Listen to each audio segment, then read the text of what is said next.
Hari ini kita memberikan acungan jempol untuk Tentara Nasional Indonesia yang telah belajar dari kesalahan di masa lalu dan telah menerapkan disiplin diri yang sangat kuat untuk tidak lagi cawe-cawe dalam politik. Tetapi fenomena sebaliknya justru terjadi pada aparat kepolisian.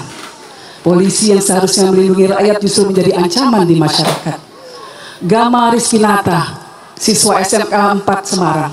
Budiman Arisandi, warga Palangkaraya. Haryono, saksi pelapor yang saat ini malah dijadikan tersangka, adalah contoh-contoh kecil dari para korban abuse of power aparat kepolisian. Amnesty International mencatat bahwa sepanjang tahun 2024 saja ada 116 kasus kekerasan yang melibatkan polisi. 29 diantaranya adalah extrajudicial killing atau pembunuhan di luar hukum, dan 26 adalah kasus penyiksaan dan tindakan kejam.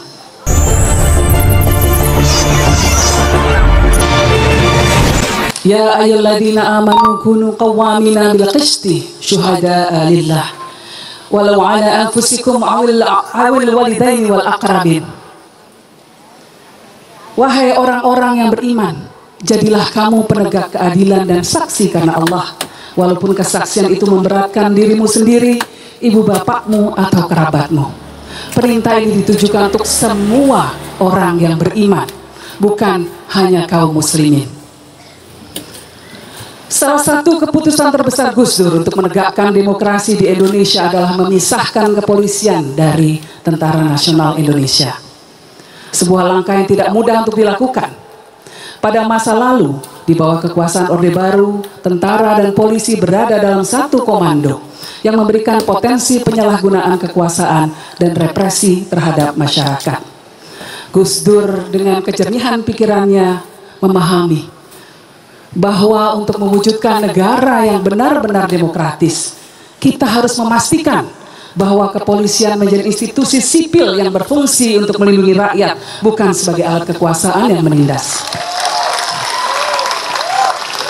Saat ini kita memberikan acungan jempol untuk Tentara Nasional Indonesia yang telah belajar dari kesalahan di masa lalu dan telah menerapkan disiplin diri yang sangat kuat untuk tidak lagi cawe-cawe dalam politik. Bahkan Presiden Prabowo Subianto terpilih melalui mekanisme demokrasi. Tetapi fenomena sebaliknya justru terjadi pada aparat kepolisian. Polisi yang seharusnya melindungi rakyat justru menjadi ancaman di masyarakat. Gama Rizkinata, siswa SMK 4 Semarang. Budiman Arisandi, warga Palangkaraya. Haryono, saksi pelapor yang saat ini malah dijadikan tersangka. Mereka adalah contoh-contoh kecil dari para korban abuse of power dari aparat kepolisian. Amnesty International mencatat bahwa sepanjang tahun 2024 saja ada 116 kasus kekerasan yang melibatkan polisi. 29 diantaranya adalah extrajudicial killing atau pembunuhan di luar hukum, dan 26 adalah kasus penyiksaan dan tindakan kejam.